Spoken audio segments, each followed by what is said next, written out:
একটি এমন গ্রাম ছিল যেখানে সকাল হতেই মানুষজন হেসে উঠতো, কিন্তু সন্ধ্যা নামতেই পুরো গ্রাম হঠাৎ একেবারে নিঝুম হয়ে যেত। মানুষজন তাড়াহুড়া করে তাদের দরজা জানলা বন্ধ করে দিত, আর এই নিস্তব্ধতার মাঝে কেবল একটি ঘন্টার আওয়াজই ভেসে আসতো, যা প্রতি সন্ধ্যায় নিজে নিজেই বেজে উঠতো। সবচেয়ে অদ্ভুত ব্যাপার ছিল সেই ঘন্টাটি কোনো সাহায্য ছাড়াই বাতাসে ভেসে বেড়াতো। তার আওয়াজ এতটাই তীব্র ছিল যে যে ব্যক্তি সেটি শুনতো তার কান দিয়ে রক্ত ঝরতে শুরু করতো এবং মাথা ফেটে যেত। আর পরের দিন সকালে গ্রামের ঠিক মাঝখানে তার ক্ষতবিক্ষত লাশ পাওয়া যেত। তাই সন্ধ্যা হতেই মানুষজন ভয়ে নিজ নিজ ঘরের দরজা বন্ধ করে দিত।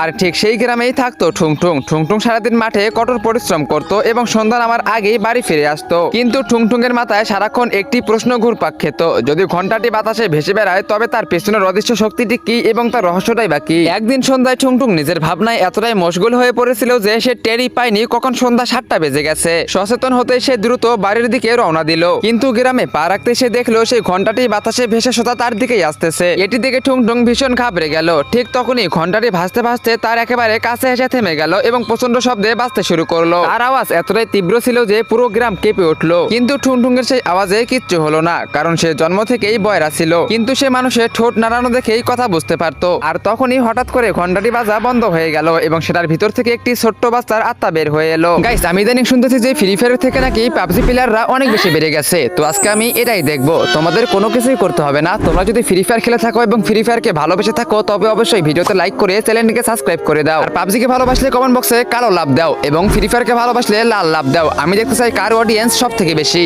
সেই আত্মাটির চেহারা ছিল একদম ফ্যাকাশে আর সাদা এবং চোখ দুটো জলজল করতেছিল। ঠুংঠুং ভয় পাওয়ার বদলে খুব মায়া নিয়ে জিজ্ঞেস করলো, তুমি তো একটি নিষ্পাপ শিশু, তাহলে প্রতি সন্ধ্যায় এই ঘন্টার মাধ্যমে মানুষকে কেন মৃত্যু বিলিয়ে বেড়াও? এই কথা শুনতেই আত্মার চোখ দিয়ে পানি পড়তে শুরু করলো এবং সে বলল, আমার নাম ছুটকি, আমি এই গ্রামেই থাকতাম। এক সন্ধ্যায় আমি দেখি আমার বাবা আমার মাকে কুঠার দিয়ে কেটে ফেলেছে, কারণ সে আমার মাকে নয় বরং অন্য একটি মহিলাকে ভালোবাসতো। এটা দেখে আমি ভয়ে জমে গিয়েছিলাম, কিন্তু আমার বাবা আমাকে দেখে ফেলে এবং আমাকেও গ্রামের বাইরে সেই জন্মানবহীন কুয়োয় জ্যান্ত ফেলে দেয়। আর আমার খেলার ঘন্টাটিও আমার উপরে সরে মারে। মরার সময় আমার সে চিৎকারটি ওই ঘন্টার ভিতরে বন্দী হয়ে যায়। তারপর থেকে আমার আত্মা শুধু আমার বাবার উপরে প্রতিশোধ নিতে চায়। কিন্তু এই ঘন্টার আওয়াজ এতটাই তীব্র যে আমি না চাওয়া সত্ত্বেও সাধারণ নিরপরাধ মানুষ মারা যাচ্ছে। ঠুংঠুং যখন ছুটকির ঠোঁট দেখে এসব কথা জানতে পারলো তখন রাগে তার রক্ত টকবক করে উঠলো। সে ছুটকিকে বলল, আমি তোমাকে তোমার প্রতিশোধ এনে দেব। পরের দিন সন্ধ্যায় ঠুংঠুং গোপনে ছুটকির সেই নিষ্ঠুর বাবার বাড়ির চারিদিকে পেট্রোল ছিটিয়ে দিল। তারপর ঠিক সন্ধ্যায় যখন ছুটকির আত্মা হাজির হলো তখন ঠুংঠুং তার দিকে তাকিয়ে বলল, ছুটকি, এবার সময় এসেছে পাপীদের তাদের পাপের শাস্তি দেওয়ার। এই কথা শোনা মাত্রই ছুটকি তার পুরো শক্তি দিয়ে ঘন্টাটি বাজাতে শুরু করলো। পরের মুহূর্তেই পেট্রোলে আগুন ধরে গেল